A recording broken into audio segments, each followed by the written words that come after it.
বড় ভাইয়ের মৃত্যুর খবর শুনে মারা গেলেন ছোট ভাইও। জানা যায়, বুধবার রাতে বড় ভাই স্ট্রোক করে মারা যাওয়ার পর সেই খবর শুনে সাথে সাথে স্ট্রোক করেন ছোট ভাই মোহাম্মদ আলীও। এলাকাবাসীরা বলছেন, ভাইদের মধ্যে ছিল অসম্ভব শ্রদ্ধা ও ভালোবাসা। যে কোনো অনুষ্ঠানেও অংশগ্রহণ করতেন একসাথে। এমন হৃদয় বিতরক ঘটনার পর পুরো এলাকা জুড়ে বইছে শোকের মাতম। মোহাম্মদ মিরাজ শিকদারের প্রতিবেদনে জানাচ্ছেন তৌহিদুল ইসলাম তারেক।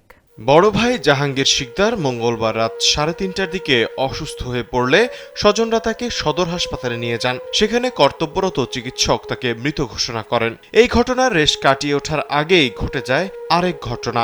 বড় ভাইয়ের মৃত্যুর খবর জানতে পেরে নিজ কর্মস্থলেই স্ট্রোক করেন ছোট ভাই মোহাম্মদ আলী। দ্রুত হাসপাতালে নিয়ে গেলে তাকেও মৃত ঘোষণা করেন চিকিৎসক। জীবনকে উপভোগ করার সব আয়োজনকে একটি নিশ্চিন্ত কমিউনিটি লিভিং নিশ্চিত করছে রূপায়ণ সিটি উত্তরা। আমার মেজো ভাই হঠাৎ ঘুমের মধ্যে স্ট্রোক করার পরে আমার কল করার পরে আমি আসি হসপিটালে যা চেক আপ করানোর পরে ডাক্তার বলছে সেই ডেট। আর আমার 4 নম্বর ভাইয়ের নাম হচ্ছে মোহাম্মদ হাফেজ মাওলানা মোহাম্মদ আলী।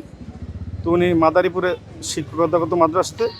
উনি খবর শোনার পরে ওইখানে অসুস্থ হয়ে পড়ছে, পরে হসপিটালে ভর্তি করলে কিছুক্ষণ পরে। এমন হৃদয় বিদারক ঘটনা ঘটেছে শরীয়তপুর জেলার খায়েরচর এলাকায়। মৃত জাহাঙ্গীর শিকদার ও মোহাম্মদ আলী ওই এলাকার নুরুল হক শিকদারের ছেলে। 6 ভাইয়ের মধ্যে জাহাঙ্গীর ছিলেন মেঝো আর মোহাম্মদ আলী চতুর্থ।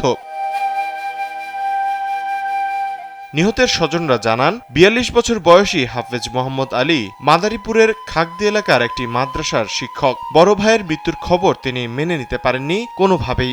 নাম জাহাঙ্গীর শিকদার, ও আমার ভাগনা, ও আমার ছেলের মতন। তো সেক্ষেত্রে 3:30 দিক দেওয়া ডাক্তার যখন মৃত্যু ঘোষণা দিল, ওরে আমি বাড়িতে নিয়ে আসলাম। সকালে আবার 7টার দিকে উঠে আবার ফোন পাইলাম যে ওর মৃত্যুর খবর শুই না ওরই আপন আর এক ছোট ভাই মোহাম্মদ আলী শিকদার ও স্ট্রোক করে মারা গেছে। একসাথে 2 ভাইয়ের মৃত্যুতে শোকে আচ্ছন্ন গোটা এলাকা। তারা বলছেন, ভাইদের মধ্যে এতটাই মহব্বত ছিল যে কোনো অনুষ্ঠানে যেতেন একসাথে। পরম ভক্তি, শ্রদ্ধা আর ভালোবাসার সম্পর্ক ছিল দুইজনের।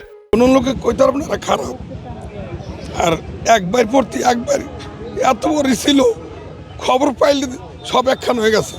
কিন্তু এরকম ঘটনা ঘটছে, এটা কেউ কোনো কেউ মানিয়ে নিতে পারে যে একবার খবর না আর একবার মারা গেছে সাথে সাথে। এদিকে বিগত দিনে এরকম কোনো ঘটনা ঘটেনি। আমরা অত্যন্ত দুঃখিত এবং শোকাহত।